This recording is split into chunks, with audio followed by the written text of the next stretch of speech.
Assalamualaikum warahmatullahi wabarakatuh.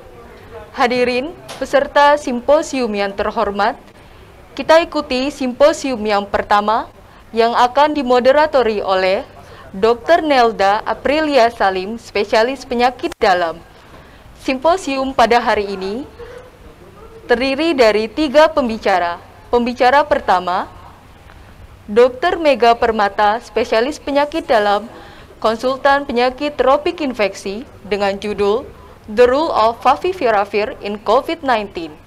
Pembicara kedua, Dr. Harun Hudari, spesialis penyakit dalam, konsultan penyakit tropik infeksi dengan judul IVIG in COVID-19, Friend or Foe.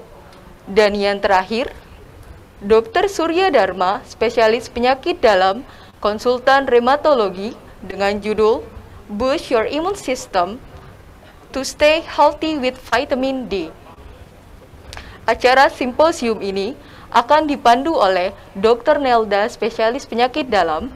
Berikut kurikulum vitae dari Dr. Nelda Aprilia Salim, spesialis penyakit dalam, lahir di Palembang tanggal 18 April 1982, menyelesaikan S1 Dokter Umum di FK Unsri tahun 2005, menyelesaikan spesialis penyakit dalam di FK Unsri tahun 2015. Saat ini bekerja sebagai staf divisi tropik infeksi Departemen Penyakit Dalam FK Unsri RSMH Palembang.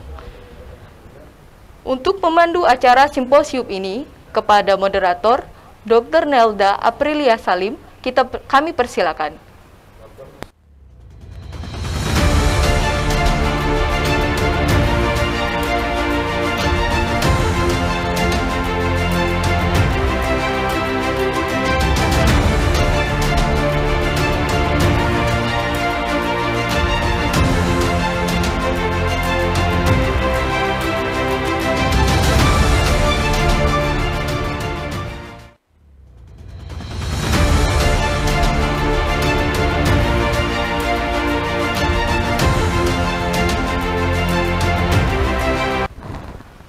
Assalamualaikum warahmatullahi wabarakatuh.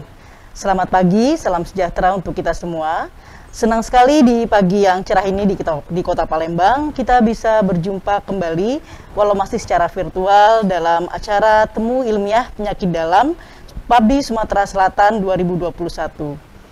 Pagi ini di Simposium 1, kita akan mendengarkan lecture dari para expert dan nantinya kita akan berdiskusi bersama mengenai topik yang masih akan jadi pembicaraan dalam 1-2 tahun terakhir ini mengenai COVID-19 dan vitamin D. Baik, pembicara pertama kita adalah Dr. Mega Permata, spesialis penyakit dalam, konsultan penyakit tropik infeksi. Dr. Mega lahir di Palembang 5 Desember 1973. Beliau menyelesaikan pendidikan dokter umum di Fakultas Kedokteran Universitas Sriwijaya di tahun 1999, spesialis penyakit dalam juga di Fakultas Kedokteran Universitas Sriwijaya tamat tahun 2013 dan menyandang gelar konsultan penyakit tropik infeksi di tahun 2021 dari Fakultas Kedokteran Universitas Sriwijaya. Saat ini beliau adalah staf dari Divisi Tropik Infeksi Departemen Penyakit Dalam Fakultas Kedokteran Universitas Sriwijaya Rumah Sakit Umum Pusat Dr. Muhammad Husin Palembang. Baik, untuk menghemat waktu, kami persilakan Dr. Mega Permata, spesialis penyakit dalam, konsultan penyakit tropik infeksi, untuk menyampaikan materi yang berjudul The Latest COVID-19 Guideline. Kami persilakan.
Assalamualaikum warahmatullahi wabarakatuh.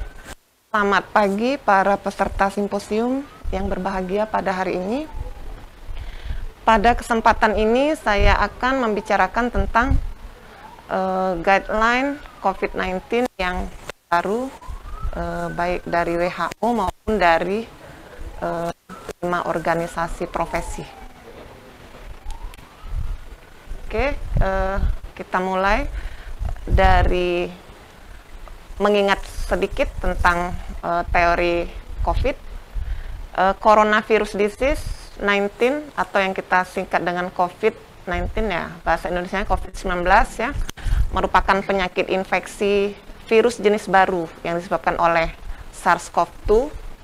SARS-CoV-2 ini pertama kali muncul di Wuhan, Cina tahun 2019 dan dengan sangat cepat menyebar ke seluruh dunia menjadi pandemi yang global. Nah, virus SARS-CoV-2 ini sendiri berasal dari famili Coronaviridae dari ordo Nidovirales, ukurannya sangat kecil yang mengandung RNA untai tunggal. Siklus hidup dalam manusia itu dimulai dengan ikatan protein S, yaitu protein pada spike virus yang berikatan dengan reseptor S2 pada sel manusia. Selanjutnya, setelah RNA virus masuk ke dalam sel host, mulailah terjadi proses replikasi di dalam sel manusia. Mengetahui siklus hidupnya, kita dapat mengetahui target terapi farmakologi yang potensial untuk virus ini.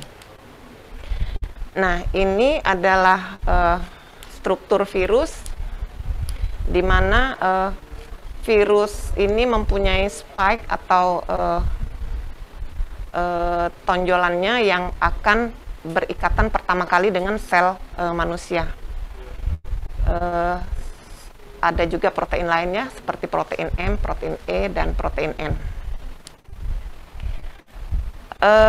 Penyakit ini sendiri, seperti kita ketahui, kalau infeksi virus itu sebenarnya penyakit yang bisa sembuh sendiri, tetapi pada 20% terjadi bergejala. Dan yang bergejala ini dapat terjadi perburukan klinis. Data untuk Sumsel sendiri sampai 3 Oktober kemarin itu total sampai saat itu kasus yang positif berjumlah hampir 60.000 orang dan kasus aktif 251. Terakhir data kemarin itu sudah turun lagi, kasus aktifnya menjadi 216 pasien. Sampai saat ini berbagai hasil penelitian belum dapat membuktikan terapi yang potensial yang dapat meningkatkan outcome pasien, baik pada kasus suspek maupun kasus confirm. Nah, mengapa sering terjadi perubahan guideline pada COVID ini? Karena pada saat penyakit ini muncul, pengetahuan kedokteran tentang penyakit COVID ini sangat terbatas, sehingga segala upaya untuk menyelamatkan nyawa manusia dikerahkan, meskipun saat itu belum memiliki bukti yang kuat. Dengan semakin banyaknya teridentifikasi terapi yang dianggap potensial untuk COVID ini, memungkinkan munculnya obat-obat yang baru. Kemudian, hasil uji klinik yang positif belum dapat diterima secara mutlak, tetapi harus tetap dibandingkan dengan uji klinik lain yang serupa. Meta-analisis dari berbagai hasil RCT yang berkualitas itu merupakan sumber pegangan kita yang paling adekuat untuk dijadikan pegangan. Dan guideline COVID-19 ini sendiri harus diupdate secara berkala mengikuti perkembangan data ilmiah yang baru. Karena itulah mengapa sering terjadi perubahan pada guideline. Nah, menurut WHO, Living Guideline WHO yang terbaru 24 September 2021, keparahan penyakit dibagi menjadi 3, yaitu non-severe, severe, dan critical. Dimana untuk yang critical ini, apabila pasien itu menggunakan alat bantu untuk menyokong kehidupannya, atau apabila terjadi ARDS, sepsis, ataupun shock septik. Untuk yang severe itu bila pasien dalam kondisi saturasi oksigennya kurang dari 90% pada udara ruangan, dengan tanda pneumonia dan adanya respiratory distress yang berat. Nah, untuk yang non-severe apabila tidak ditemukan tanda-tanda pada severe dan critical ini. Derajat keparahan WHO ini mengambil ambang saturasi oksigen itu 90%. Nah, 90% ini harus hati-hati kita menafsirkannya. Disinilah peran dokter, di mana apabila pasien itu memang sudah mempunyai penyakit paru kronis sebelumnya, maka saturasi yang rendah itu mungkin bisa jadi normal untuk pasien itu. Tetapi kalau pasien ini tidak ada kelainan pada paru-paru sebelumnya, maka saturasi 90-94 itu sudah dianggap sebagai tanda awal keparahan. Nah, rekomendasi dari WHO yang terbaru saat ini yaitu adanya pemberian casirivimab dan imdevimab pada pasien yang non-severe. Itu lebih direkomendasikan. Untuk yang severe dan critical itu ada syarat khusus, harus dengan seronegatif. Rekomendasi yang kedua adalah pemberian IL-6 reseptor blocker. Itu yang direkomendasikan untuk derajat keparahan yang severe dan critical. Ivermectin tidak direkomendasikan kecuali untuk uji klinis.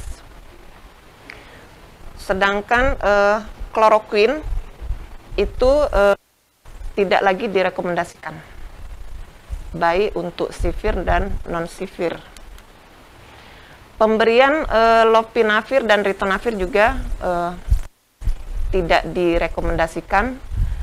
Untuk remdesivir, nah ini tidak direkomendasikan, tetapi tidak rekomendasinya itu tidak strong ya dalam kualitas weak. Jadi ya masih bisa kalau memang diperlukan. Untuk pemberian steroid itu direkomendasikan untuk derajat severe dan critical. Untuk yang non-severe tidak direkomendasikan. WHO juga merekomendasikan untuk tidak memberikan antibiotik pada COVID derajat ringan dan sedang, kecuali jika ditemukan kecurigaan infeksi bakteri. Nah, biasanya ini pada derajat yang critical, karena pada critical itu kan kita dapatkan sepsis atau shock septic. WHO juga merekomendasikan pemberian tromboprofilaksis pada setiap pasien COVID-19 yang dirawat. Nah, untuk Indonesia, kita untuk yang terkonfirmasi itu dibagi menjadi gejala yang tanpa gejala. Untuk yang bergejala dibagi menjadi gejala ringan, apabila tidak ada gejala pneumonia ataupun tidak ada hipoksia. Untuk gejala sedang bila ada pneumonia tapi tidak berat. Untuk gejala berat itu apabila ada tanda pneumonia disertai frekuensi napas lebih dari 30 kali per menit, atau distres pernapasan yang berat, atau saturasi oksigennya kurang dari 93% pada udara ruangan. Dan untuk yang kritis itu apabila ditemukan ARDS, sepsis atau shock septic. Sebenarnya ini hampir sama dengan dari WHO tadi. Nah, dari Kementerian Kesehatan juga sudah merekomendasikan untuk pemberian antibodi monoklonal, sama seperti rekomendasi WHO tadi, yaitu casirivimab dan imdevimab. Nah, ini juga pada di Indonesia penggunaan antibiotik juga tidak lagi diberikan, kecuali tadi ada tanda-tanda memang tanda infeksi bakteri. Dan antivirus yang diberikan sekarang adalah favipiravir. Pemberian antibodi monoklonal untuk derajat ringan dan sedang, kalau derajat berat dan kritis itu anti-IL-6. Antibodi itu adalah imunoglobulin ya, yang dihasilkan oleh sel B plasma.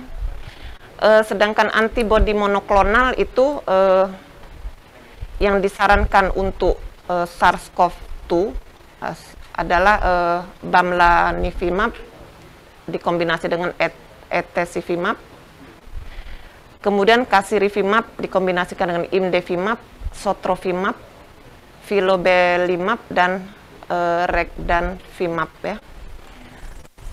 Ini yang sudah ada di Indonesia itu kayaknya yang nomor 5 sama nomor 4 ya, yang sudah jelas.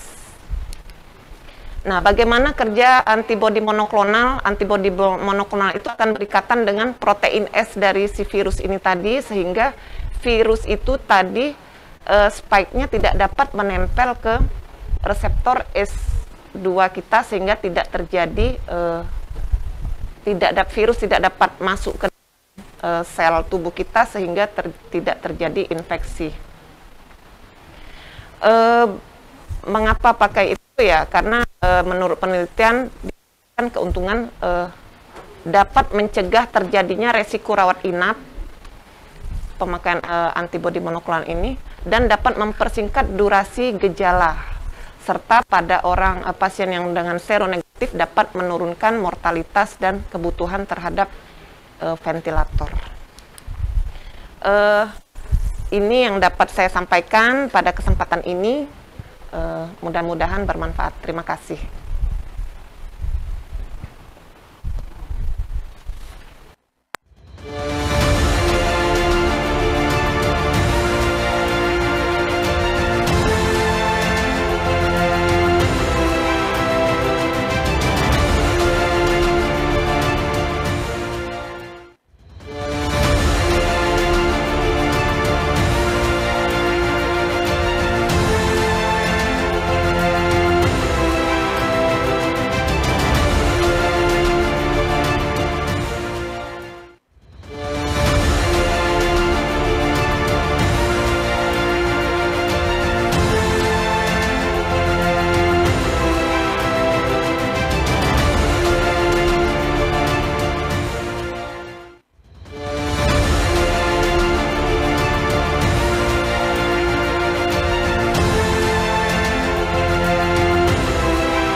Baik, terima kasih banyak Dr. Mega Permata, spesialis penyakit dalam, konsultan penyakit tropik infeksi, atas paparannya mengenai latest COVID-19 guideline. Mungkin ada banyak pertanyaan dari para audiens. Nanti kita akan buka sesi diskusi setelah presentasi dari pembicara ketiga. Kita akan undang pembicara kedua kita pada simposium 1 kali ini adalah Dr. Harun Hudari, spesialis penyakit dalam, konsultan penyakit tropik infeksi. Beliau akan membicarakan topik berjudul IVIG in COVID-19, friend or foe. Dr. Harun kita ketahui adalah Ketua Divisi Tropik Infeksi Departemen Penyakit Dalam, Fakultas Kedokteran Universitas Sriwijaya, Rumah Sakit Umum Pusat Dr. Muhammad Husin Palembang. Beliau menyelesaikan pendidikan dokter umumnya dari Fakultas Kedokteran Universitas Sriwijaya di tahun 1996, spesialis penyakit dalam di tahun 2008, dan konsultan penyakit tropik infeksi di tahun 2017. Baik, silakan Dr. Harun, kami persilakan untuk mempresentasikan materinya.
Assalamualaikum warahmatullahi wabarakatuh.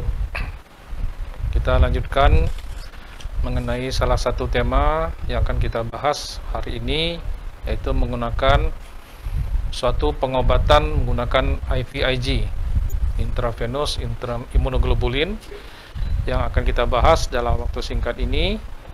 Bagaimana posisinya dalam pengobatan penyakit COVID-19. Sekilas kita akan bahas sedikit saja tentang sejarah, gambaran klinis, patogenesis, dan tata laksana. Sebagian sudah disampaikan oleh Dr. Megatanti. Saya akan banyakkan fokus ke dalam tentang IVIG dan bagaimana kaitannya mengenai penanganan pada tata laksana COVID-19.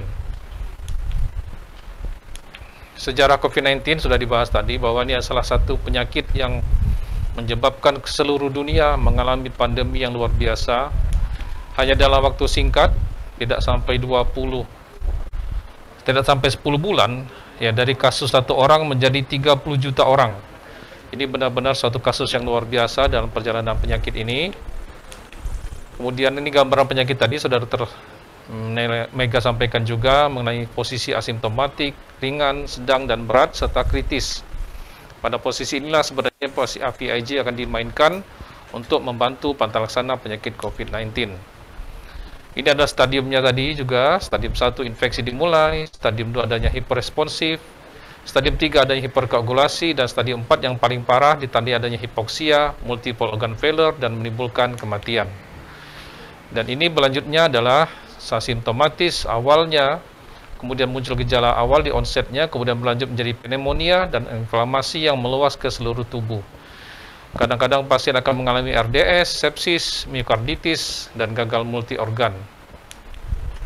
Gejalanya juga banyak sekali, tidak semua ada satu pada satu orang, sehingga kadang-kadang penyakit ini disebut sebagai penyakit dengan sejuta wajah, bukan lagi 1000 tapi 1 juta wajahnya. Ini patogenesisnya, bagaimana virus ini masuk ke dalam seorang penderita atau calon penderita, ke dalam saluran nafas, karena pintu masuknya adalah dari hidung dan mulut, kemudian dia infiltrasi ke paru-paru.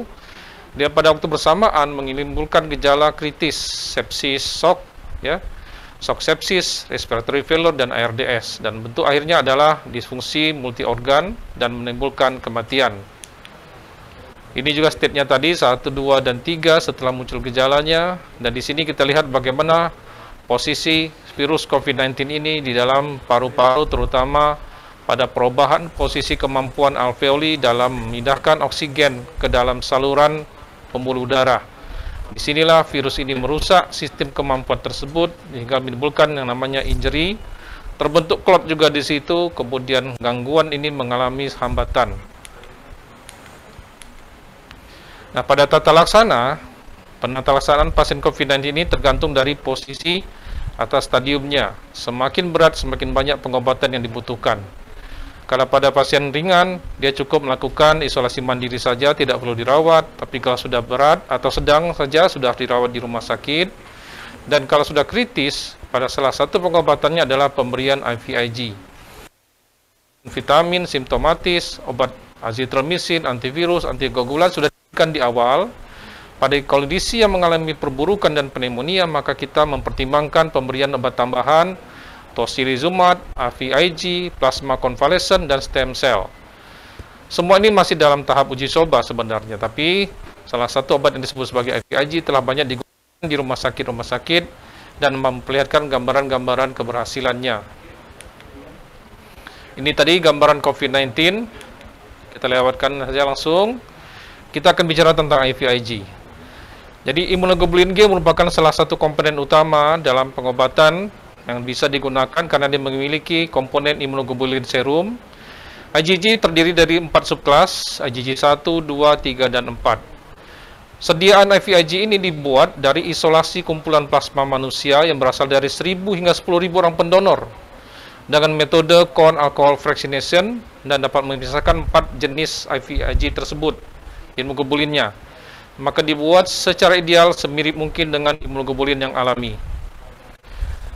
Di Indonesia, IVIG telah disetujui oleh Badan POM untuk pengobatan penyakit tertentu, yaitu penyakit dengan gangguan primary immunodeficiency disease, Ada pengobatan ITP, idiopathic thrombocytopenia purpura, dan Kawasaki disease syndrome. Kemudian FDA juga menambahkan di Amerika dan EMA di Eropa menambahkan penggunaan lainnya selain yang tadi, ditambahkan untuk pasien HIV, untuk pasien transplantasi sumsum tulang, untuk pasien-pasien dengan CML. Jadi banyak saja pengobatan-pengobatan yang telah digunakan menggunakan IVIG ini. Kemudian dosisnya juga berbeda-beda, misalnya pada antibody replacement dosisnya adalah 0,3 hingga 0,6 per kilogram badan selama 1 bulan. Juga berbeda-beda penggunaannya tergantung dari penyakitnya. Dan ini adalah mekanisme secara umum IVIG untuk keseluruhan penyakit. Kita bisa lihat banyak sekali manfaatnya, mulai dari kemampuan menghalangi apoptosis, menetralkan antibodi, ya, mengaktifasi atau menghambat aktivasi interleukin 2, 1B dan interferon gamma. Kemudian mengaktifasi juga sitokin anti-inflamasi, menghambat kerusakan yang disebabkan oleh mediasi mediator komplemen, menghambat pematangan fungsi signaling dari FCR, ya. Banyak sekali semuanya adalah kemampuan-kemampuan dimiliki oleh IVIG secara umum. Nah, kita akan bicara bagaimana IVIG ini pada penyakit COVID-19. Pada gambar ini kita lihat bagaimana virus COVID-19 itu masuk pada tubuh seseorang yang dibantu oleh reseptor angiotensin converting enzyme 2. Inilah yang disebut sebagai reseptor terbanyak, itulah kenapa juga pasien hipertensi, diabetes mellitus, kardiovaskuler, asma, dan pembuluh darah, serta penyakit-penyakit yang mengakibatkan aktivasi S2 lebih berat komponennya, dibuat gambaran klinisnya kalau dibandingkan orang-orang tanpa penyakit tersebut. Kita lihat di sini ada terbentuk kompleks imunoglobulin antara antigen dan antibodi, menimbulkan kondisi adanya ADE, yaitu antibody dependent enhancement, dan ini masuk ke dalam epitel-epitel pembuluh darah, bahkan nantinya masuk sampai ke daerah pembuluh darah, maksud saya pembuluh saluran nafas, terutama di alveoli. Karena itulah merupakan tempat titik akhir pertemuan dari kemampuan dari penyakit yang disebabkan oleh virus COVID-19 ini.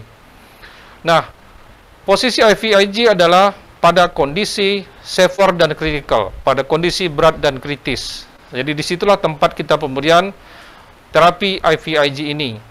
Pada kondisi tersebut kita bisa lihat bagaimana alveoli sudah berat sekali, ya, ketidakseimbangan antara T helper 1 dan T helper 2, adanya gangguan-gangguan kemampuan sitokin dan seluler imunitasnya sehingga terjadinya penghambatan aktivasi sel-sel imun.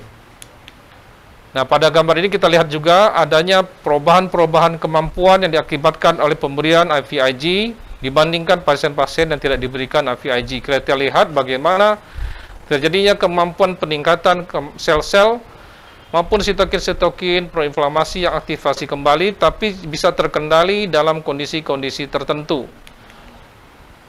Ini kita lihat posisi pemberian IVIG, ya. Jadi dibandingkan dengan obat-obatan lain, misalnya dulu pernah kita pakai hidroksikloroquine misalnya, kemudian menggunakan azitromisin, colchicine, maka IVIG kerjanya memang memiliki banyak kemampuan-kemampuan. Nanti akan kita jabarkan lebih lanjut. Jadi dia banyak bekerja sebagai spesifik passive immunity, memiliki kemampuan mekanisme kerja sebagai antiinflamasi, sebagai imunomodulator dan imunoregulator.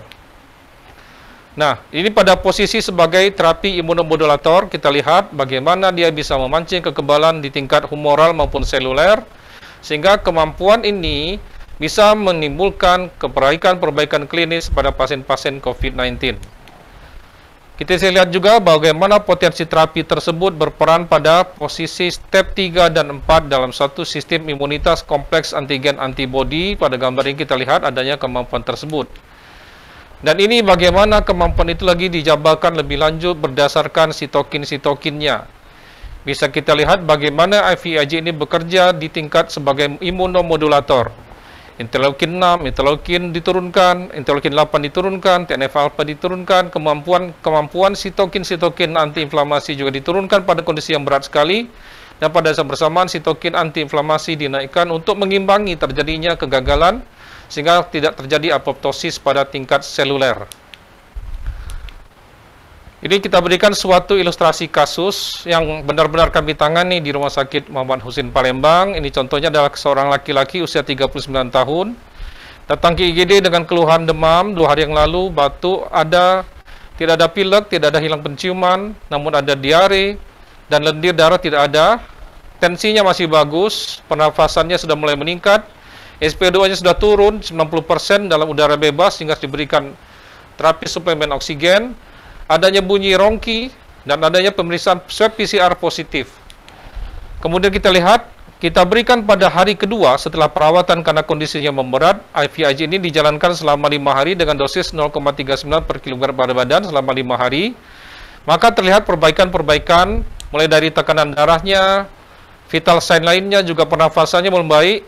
Sempat tinggi sekali, pernafasannya sudah turun sampai ke 20 kali per menit. Dan ini pada hasil laboratorium, leukositnya sempat tinggi sekali dan sudah membaik juga, tapi memang gambaran inflamasi ini kita sampai hari ke-7, namun kalau kita lanjutkan pada hari ke-14, leukositnya sudah kembali di bawah 10.000. Kemudian CRP-nya tinggi sekali di awal 86, semakin hari semakin menurun sehingga mencapai mendekati normal. Pada hari ke-7 sudah 10,68. Fungsi ginjal juga membaik dan organ-organ lain tidak terganggu. Pada Rosentora kita lihat di hari awal dirawat dia mengalami pneumonia dextra. Kemudian setelah perawatan dia mengalami perbaikan resolusi, pneumonianya sudah menghilang. Secara klinis juga membaik dan pasien pada hari ke-14 sudah dinyatakan swab-nya negatif dan pasien bisa dipulangkan dengan perbaikan. Pesan yang kami sampaikan untuk simposium ini adalah bahwa SARS-CoV menyebabkan dysregulasi sitokin dan infeksi sel-sel yang berlanjut menimbulkan badai sitokin dan disfungsi multi-organ. Maka IVIG merupakan sediaan yang berfungsi sebagai antiinflamasi, imunomodulator, dan imunoregulator. IVIG ini bekerja sebagai terapi adjuvan pada COVID-19 dan terbukti menurunkan kadar CRP. Kemudian dengan dosis 0,3 hingga 0,6 per gram per kilogram badan selama 5 hari, maka dapat dikategorikan sebagai imunodefisiensi sekunder. Jadi kemampuan-kemampuan tersebut sangat baik, dikategorikan sebagai anti hiperinflamasi, dan maka IVIG ini bermanfaat sebagai terapi adjuvan pada COVID-19. Demikianlah kami sampaikan. Terima kasih atas perhatiannya pada peserta. Terima kasih pada panitia dan para peserta semuanya, dan kepada pihak sponsor dari PT Kombipar kami ucapkan terima kasih juga. Kami kembalikan kepada moderator.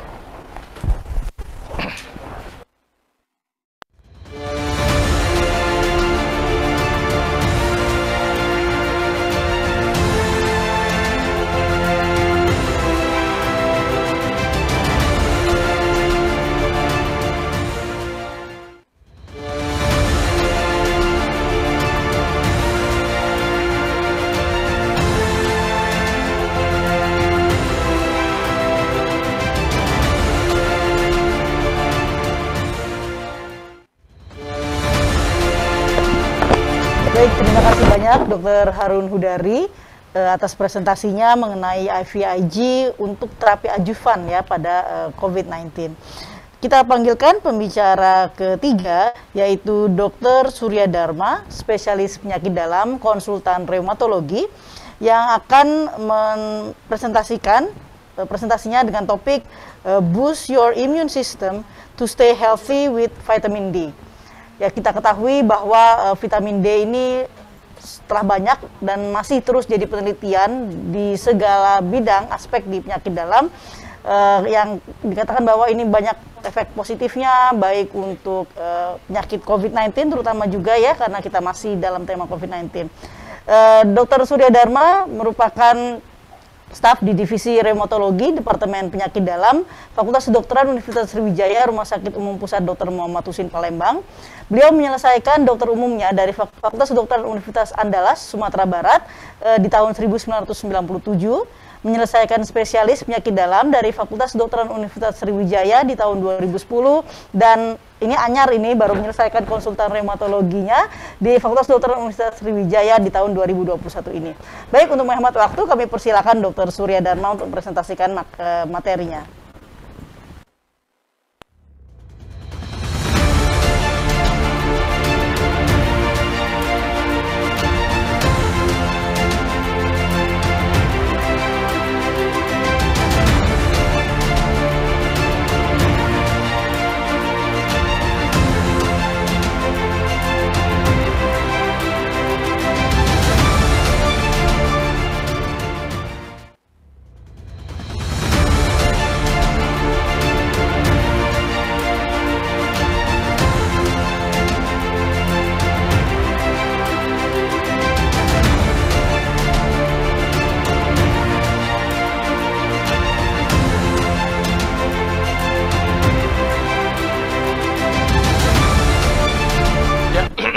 Bismillahirrahmanirrahim. Assalamualaikum warahmatullahi wabarakatuh.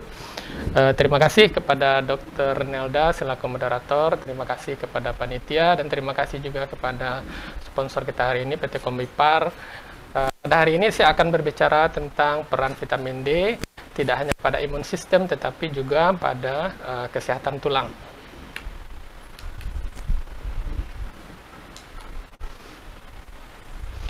Ini kurikulum PT saya tadi sudah disampaikan oleh moderator.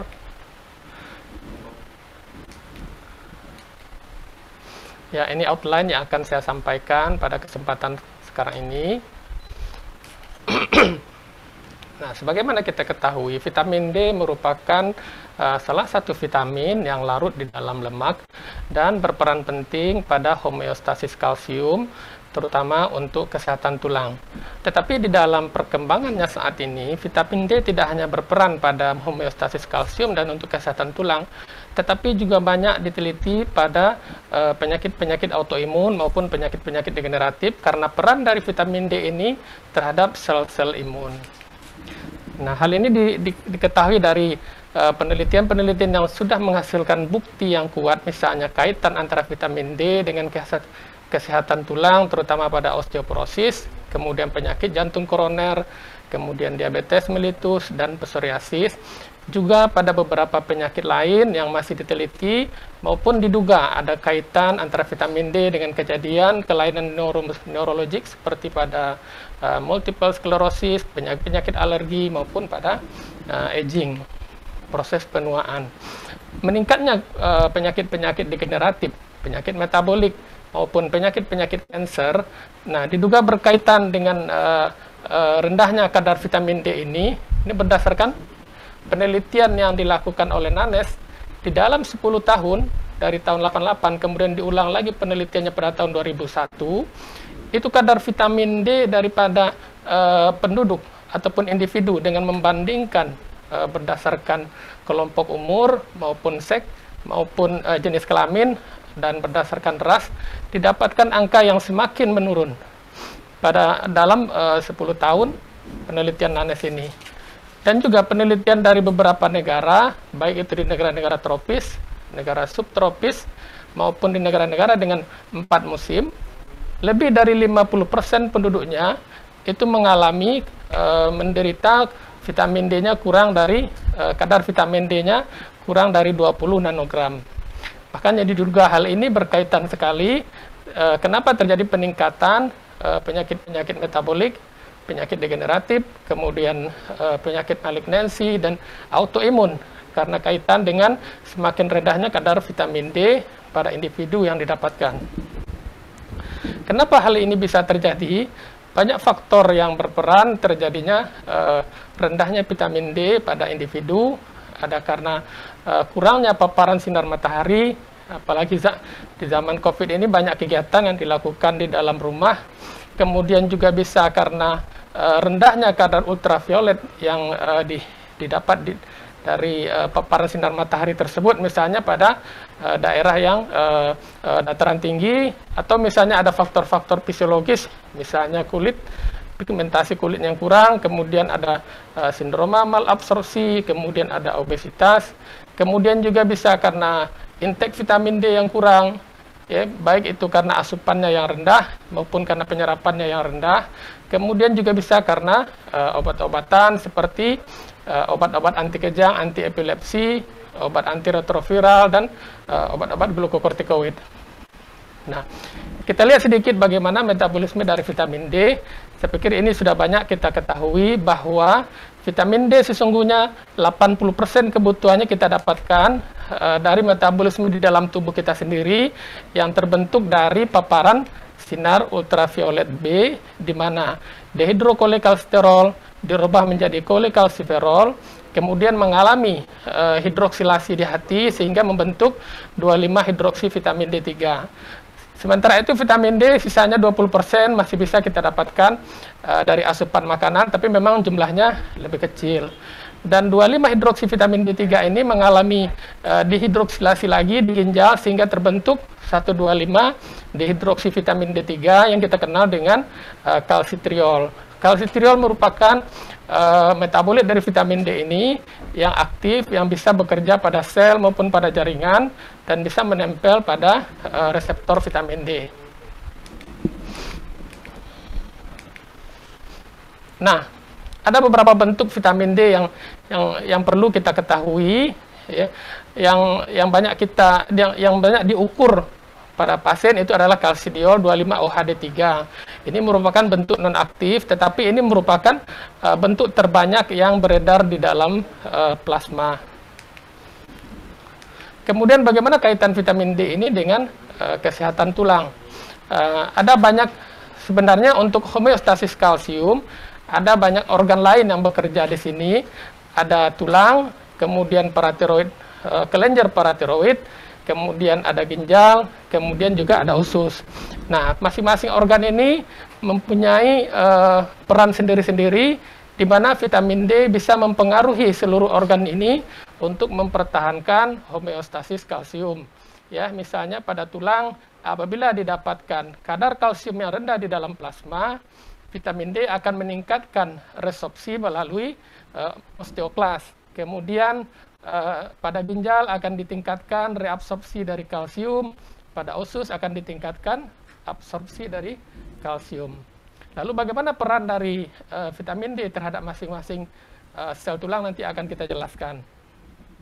Nah, ini secara skematis yang lain, vitamin D juga bekerja sama dengan hormon-hormon yang lain seperti hormon paratiroid dan hormon kalsitonin agar tercapai keseimbangan kadar kalsium di dalam plasma. Ini satu penelitian yang melihat bagaimana kaitan antara vitamin D ini dengan kejadian densitas mineral tulang, kemudian dengan absorpsi kalsium dan kejadian osteomalasia, di mana kadar vitamin D yang rendah di dalam plasma itu berkorelasi dengan rendahnya penyerapan kalsium, rendahnya densitas mineral tulang, kemudian tingginya kejadian osteomalasia. Kemudian juga pada penelitian lain didapatkan pada pasien-pasien dengan kadar vitamin D yang rendah, risiko fraktur hip dan fraktur non-vertebra itu sangat tinggi dibandingkan pasien dengan kadar vitamin D yang cukup. Satu penelitian lagi di Swedia pada wanita di atas 75 tahun didapatkan bahwa pada pasien dengan kadar vitamin D di bawah 50 nanomol itu risiko terjadinya fraktur hip dalam 10 tahun ke depan itu hampir lebih dari 3 kali daripada pasien dengan kadar vitamin D yang normal. Ini secara molekuler bagaimana peran vitamin D terhadap sel-sel tulang, di mana vitamin D mempunyai reseptor pada osteoblast maupun pada osteosit. Dengan aktivasi osteoblast oleh vitamin D akan mengaktifkan atau memproduksi lebih banyak, mengekspresikan rengkel lebih banyak, dan osteoprotegerin lebih sedikit. Ikatan rengkel dengan reng pada osteoklas ini akan mengaktifasi osteoklas sehingga meningkatkan resorpsi pada tulang. Kemudian bagaimana peran vitamin D ini pada imun sistem? Diketahui bahwa vitamin D bekerja mempengaruhi sistem imun innate maupun sistem imun adaptif, di mana vitamin D mempunyai reseptor pada sel-sel imun ini, baik pada makrofag, sel dendritik, sel B, dan sel T. Kemudian vitamin D juga menghambat efek ataupun kerja dari T helper 1 sehingga produksi sitokin-sitokin yang lebih bersifat inflamasi oleh T helper 1 juga lebih sedikit dibandingkan dengan sitokin yang dihasilkan oleh T helper 2. Kemudian juga terutama ini pada penyakit-penyakit autoimun di mana peran dari T helper 17 dan Treg. Aktivitas T helper 17 juga ditekan oleh vitamin D, sedangkan aktivitas Treg ditingkatkan sehingga terjadi perbaikan klinis penyakit-penyakit autoimun. Kemudian produksi autoantibodi juga menurun dengan pemberian vitamin D. Dan tidak hanya pada penyakit autoimun maupun degeneratif ataupun tulang, pada infeksi saluran napas pun termasuk yang lagi tren sekarang ini COVID-19 yang tadi sudah dijelaskan oleh Dr. Harun dan Dr. Mega. Vitamin D juga punya kemampuan untuk merangsang sel-sel alveol sel epitel pada paru untuk menghasilkan katelisidin dan difensin yang dapat menekan replikasi virus. Kemudian vitamin D juga akan menekan sitokin-sitokin proinflamasi dan sebaliknya meningkatkan sitokin-sitokin antiinflamasi. Nah, sebagai klinisi tentu kita tidak cukup hanya mengetahui teori-teori seperti ini. Tentu kita lanjut kepada pasien kita, kapan kita perlu untuk melakukan pemeriksaan vitamin D. Memang biasanya vitamin D ini tidak bergejala, defisiensi vitamin D biasanya tidak bergejala, kecuali pada pasien yang sudah mengalami defisiensi yang cukup lama, bisa timbul gejalanya seperti bisa bone pain, nyeri tulang, nyeri seperti ditusuk-tusuk tapi jauh di dalam tulangnya, terutama pada daerah lumbal, kemudian pada pelvis, kemudian juga pada ekstremitas bawah. Kemudian ada nyeri otot, ada kelemahan, dan yang kita takutkan pada pasien-pasien ini akan berisiko untuk terjadi jatuh dan penurunan fungsi tubuh. Nah, kecuali pada pasien-pasien yang masih awal, kalau sudah lama terjadi defisiensi vitamin D-nya, tentu akan menimbulkan manifestasi klinis. Ya, misalnya terjadi osteomalacia atau terjadi riket pada anak-anak, di mana terjadi gangguan mineralisasi daripada tulang. Atau pada kasus yang masih ringan, kita bisa dapatkan hiperparatiroidisme sekunder, harus kita pikirkan adanya defisiensi vitamin D. Atau pada pasien yang dilakukan BMD didapatkan low bone density, itu kemungkinan harus bisa dicek adanya defisiensi vitamin D, kelemahan otot maupun risiko jatuh. Nah, ini beberapa penyakit dan juga perlu untuk dilakukan screening vitamin D.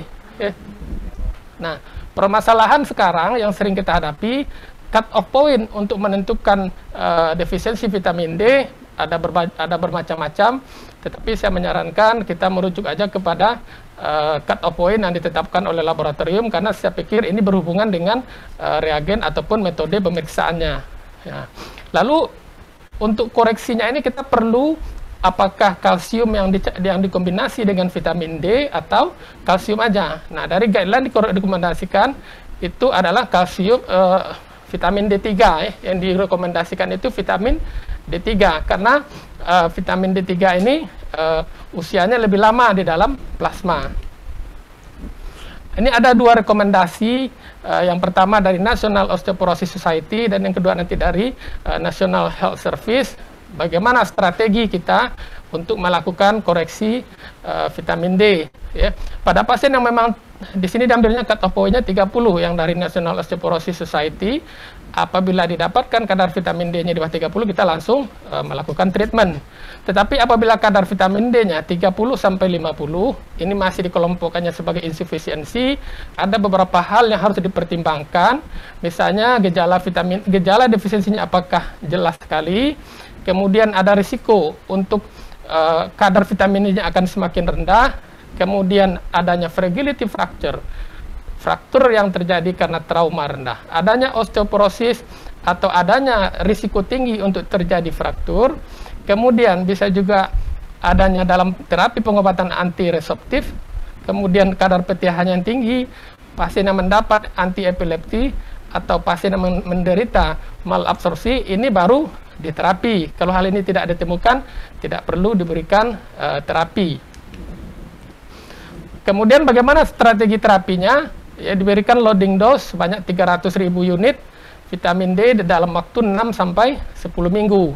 Setelah itu dilanjutkan dengan maintenance 800 sampai 2.000 international unit dan bahkan kalau perlu bisa ditingkatkan sampai 4.000 unit. Nah, rekomendasi lain dari National Health Service, maaf tulisannya mungkin agak kecil ya.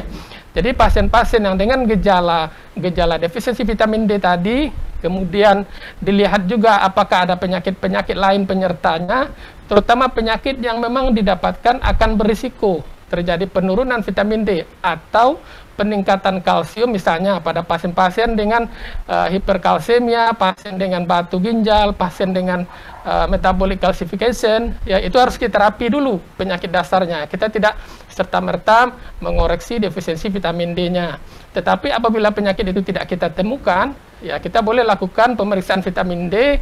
Apabila kadarnya kurang dari 30, kita berikan terapi sama seperti yang direkomendasikan oleh National Osteoporosis Foundation, yaitu 300.000 dalam 6 sampai 10 minggu.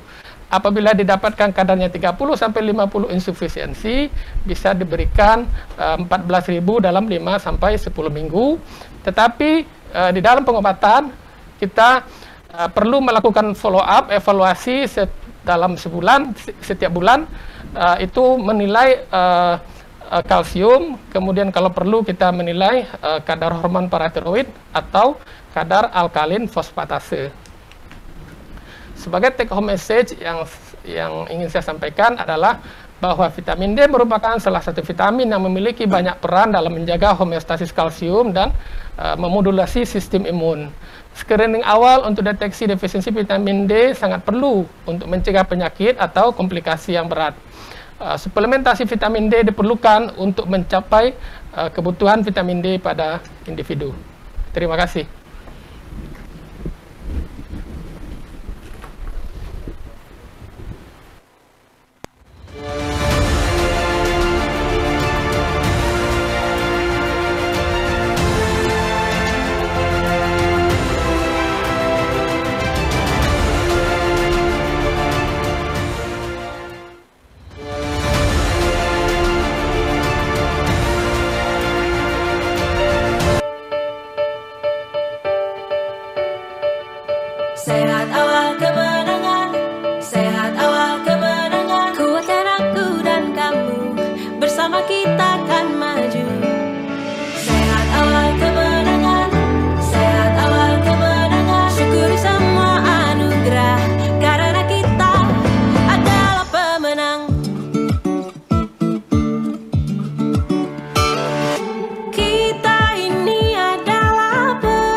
Baik, terima kasih Dr. Surya Dharma sebagai persentan terakhir kita pada sesi Simposium 1 barusan.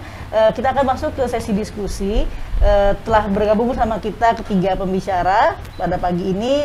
Ada beberapa pertanyaan yang sudah masuk, namun mungkin karena keterbatasan waktu, kami akan menyaring pertanyaan-pertanyaan yang penting untuk ditanyakan pada para pembicara.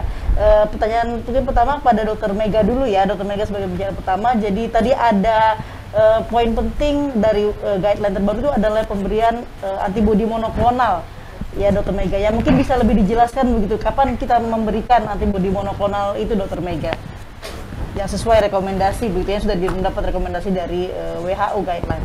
Silakan Dr. Mega. Ya, terima kasih Dr. Nelda, terima kasih atas pertanyaannya. Jadi pemberian monoklonal antibody ini kalau untuk dari WHO memang direkomendasikan lebih ke yang non severe kalau dari kriteria WHO. Kalau untuk di Indonesia untuk derajat keparahan ringan dan sedang. Karena tujuan utamanya ini adalah untuk mencegah supaya pasien tidak jatuh ke dalam kondisi yang parah, atau dengan kata lain tidak terjadi kondisi rawat inap dari pasien itu, maka memang lebih diutamakan untuk derajat keparahan ringan dan sedang kalau untuk kita di Indonesia ini. Nah, jadi pasien-pasien mana saja yang direkomendasikan untuk mendapatkan monoklonal antibody ini, yaitu pasien-pasien yang usia tua, pasien yang dengan usia tua, pasien yang belum mendapat vaksinasi atau kalaupun sudah mendapat mungkin baru dosis pertama, jadi dosisnya belum cukup. Kemudian pada pasien-pasien yang dengan defisiensi imun, kemudian pada pasien-pasien yang dengan penyakit kronis, yang disebutkan itu adalah diabetes, tapi bisa juga penyakit kronis yang lain. Nah, mengapa diberikan pada itu ya? Karena memang tidak semua diberikan karena ya pertama ini adalah terapi yang mahal. Terus terang ini terapi ini mahal, jadi harus benar-benar dipilih pasien mana yang kira-kira bisa memberikan manfaat dengan harganya yang mahal ini. Jadi kalau untuk ya mungkin kalau sekarang kan belum ada yang pemakaian ya kalau di Indonesia ya. Jadi ini memang harus benar-benar diseleksi pasien mana yang kira-kira kalau diberikan ini memberikan manfaat yang besar untuk pasiennya. Mungkin itu Dokter Nelda yang bisa saya sampaikan. Oke, baik Dokter Mega. Jadi ini bisa jadi masukan ya bagi kita bahwa ada tambahan monoklonal antibody ya untuk terapi di COVID-19 selain yang memang sudah ada kita ketahui selama ini. Baik, berikutnya pertanyaan untuk Dokter Harun mengenai IVIG begini dok. Jadi IVIG ini sering ditanyakan kapan sih waktu sebaiknya kita memberikan IVIG begitu? Apakah saat masih awal infeksi yang mana virusnya itu masih terdeteksi positif, atau masih bisa juga tidak untuk fase lanjut yang mana virusnya mungkin sudah tidak terdeteksi lagi tapi efek-efek inflamasinya dari infeksi SARS-CoV-2 ini dan COVID-19 ini masih terjadi pada pasien gitu dok. Mohon masukannya dok. Ya, terima kasih. Jadi memang kalau kita bicara kaitannya dengan penyakit COVID-19, IVIG ini lebih banyak digunakan pada kondisi-kondisi berat dan kritis. Kenapa tidak sebaiknya pada awal? Salah satu pertimbangannya adalah kita bisa melihat dari kemampuan imunitas pada seseorang tersebut. Pada fase awal biasanya masih ringan atau gejalanya belum ada atau masih sedang, maka pada posisi seperti ini kemampuan tubuh kita masih efektif untuk melakukan perlawanan terhadap virus-virus COVID-19 tersebut. Namun pada kondisi berat, sudah terjadinya cytokine storm, adanya sepsis, bahkan sudah ada organ failure, maka pemakaian IVIG ini sudah sangat disarankan karena kemampuannya sangat bagus untuk memperbantukan kondisi-kondisi severe tersebut. Memang salah satu pertimbangan lainnya adalah selain biaya, karena untuk biaya IVIG ini memang sangat besar juga. Artinya tidak semua kasus COVID-19 kita berikan IVIG dengan pertimbangan seperti itu. Seperti yang slide yang kami tampilkan di awal tadi, bahwa posisinya memang pada pasien-pasien dengan tahap severe dan kritis. Jadi dosis efektifnya juga seperti yang tadi 0,35 per kilogram badan, itu digunakan selama 5 hari. Jadi ya, sejak kita menegakkan diagnosis berat tersebut, saat itulah kita bisa menggunakan pemberian IVIG tersebut. Demikian yang bisa kami sampaikan. Terima kasih. Baik. Terima kasih Dr. Harun. Berikutnya untuk Dr. Surya. Tadi sudah banyak dijelaskan bahwa vitamin D ini berperan sebagai untuk memodulasi sistem imun, begitu dok ya. Dan juga di masyarakat juga banyak mengkonsumsi vitamin D untuk mencegah jangan terinfeksi COVID. Nah, tapi vitamin D sendiri banyak macamnya dok. Ada yang D3, ada yang bentuk aktif kalsitriol, D2 dan lain-lain. Sebenarnya mana yang paling baik begitu dok untuk diberikan? Apakah dalam bentuk D3, kalsitriol dalam rangka menjaga memodulasi sistem imun ataupun menjaga seimbangan tulang tadi dok, kalsium di tulang? Silakan dok. Ya, terima kasih Dr. Nelda, dan terima kasih juga kepada penanya. Jadi memang di pasaran ada, kita kenal itu ada vitamin D2, ergokalsiferol, kemudian ada vitamin D3, kolekalsiferol, kemudian ada vitamin D aktif kalsitriol. Nah, masing-masing mempunyai kelebihan dan kekurangan. Vitamin D2 itu efektivitasnya lebih rendah dibanding dengan kedua jenis vitamin D yang lain. Sehingga kalau kita bandingkan dari beberapa penelitian itu, efektivitas vitamin D2 untuk mencukupi kebutuhan atau mencapai target vitamin D di dalam plasma lebih rendah, kemudian juga afinitasnya juga sangat rendah. Nah, sedangkan vitamin D3 merupakan vitamin bentuk non-aktif juga dari vitamin D, kolekalsiferol. Jadi vitamin D3 ini kelebihannya half-life-nya lebih lama. Kemudian kita bisa memberikan dengan dosis yang lebih besar. Tetapi dengan catatan kita bisa memberikan vitamin D3 ini apabila fungsi hati dan fungsi ginjalnya masih bagus. Karena seperti kita jelaskan tadi, dalam metabolisme vitamin D, vitamin D3 akan mengalami hidroksilasi dulu di hati, kemudian mengalami hidroksilasi yang kedua di ginjal, sehingga menjadi bentuk vitamin D yang aktif, yaitu kalsitriol. Nah, kalsitriol sendiri itu juga bisa diberikan untuk suplemen, tetapi kelemahannya kita tidak bisa memberikan di dalam dosis yang besar karena half-life-nya sangat pendek, sehingga tidak bisa terukur berapa kebutuhan pasien, apakah sudah tercapai target yang kita harapkan. Nah, mengenai kebutuhan vitamin D3 ini untuk vitamin D ini untuk pasien-pasien COVID, sampai sekarang saya terus terang belum punya data ataupun penelitian berapa yang dibutuhkan, tetapi yang biasa kita berikan bisa sampai 5.000 unit per hari. Sedangkan untuk kesehatan tulang itu memang sudah ada rekomendasinya untuk maintenance, kita bisa berikan vitamin D 600 sampai 800 unit. Baik. Terima kasih banyak Dr. Surya Dharma atas penjelasannya mengenai pilihan vitamin D mana yang bisa kita pakai sebagai suplemen begitu dok ya, untuk menjaga kesehatan tulang sekaligus juga memodulasi sistem imun.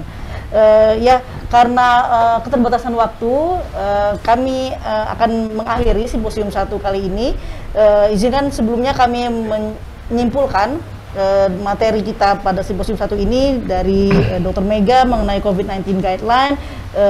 Kita harus lebih terbuka, lebih sering update karena COVID ini adalah ilmu yang terus berkembang. Guideline-nya itu bersifat living guideline dan akan selalu ada perubahan-perubahan. Di perubahan yang terkini ini adalah mulai dimasukkannya lebih banyak regimen monoklonal antibody untuk terapi COVID-19.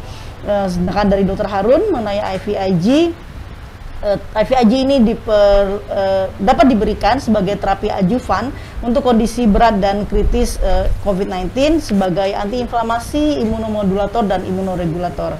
Dan dari Dr. Surya Dharma, kesimpulan pentingnya adalah bahwa vitamin D ini merupakan salah satu vitamin yang penting untuk memodulasi sistem imun kita dalam upaya menghadapi infeksi COVID-19. Baiklah, Terima kasih kami ucapkan atas kehadiran para peserta. Terima kasih kepada panitia Tembung Ilmiah Penyakit Dalam 2021 ini dan pada sponsor PT Kombifar yang mensponsori acara Simposium 1 kali ini.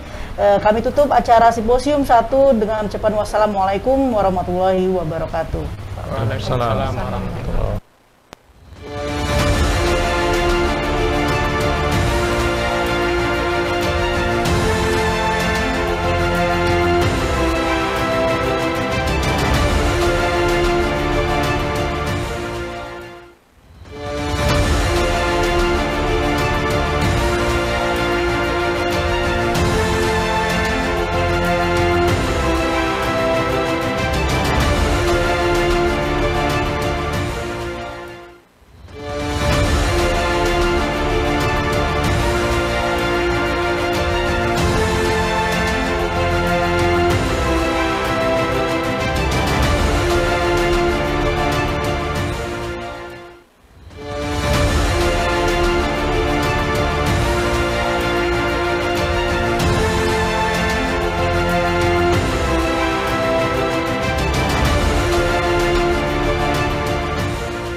Terima kasih kepada para pembicara dan moderator.